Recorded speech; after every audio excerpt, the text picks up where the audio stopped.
On Capitol Hill, tech giants Google, Facebook, and Twitter set to testify on how their platforms were used by Russian groups during the 2016 election campaign. Meanwhile, lawmakers are split along party lines as to what comes next, in light of the indictments for 3 ex-Trump campaign advisors.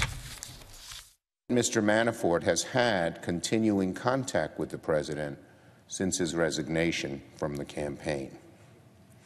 Just as shocking was it the admission by a Trump campaign advisor that he met with a Kremlin contact to discuss so-called dirt on Secretary Clinton. I believe that the investigations into the Russia active measures involving the election are continuing apace, both in the Judiciary Committee by Senate Chairman Grassley and the Ranking Member Feinstein, as well as the Senate Intelligence Committee. And I suggest I don't see how the indictment changes the president's ability to do his job.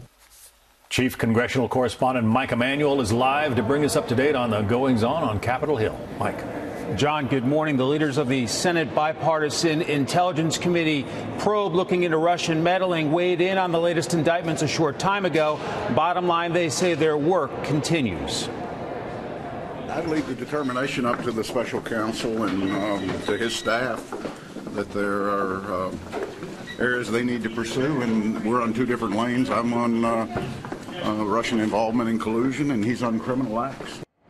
Virginia Senator Mark Warner, the top Democrat on the Intelligence Committee, told us what's obvious was that we saw one more example of where the Russians were actively reaching out to Trump officials, trying to offer dirt and emails disparaging information about Hillary Clinton. It raises a whole host of additional questions.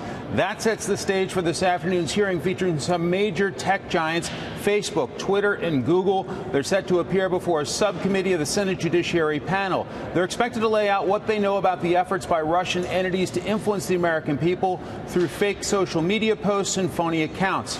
Top lawmakers want to figure out ways to combat and reduce the amount of Russian propaganda and extremist content online. The senator chairing that hearing offered this preview.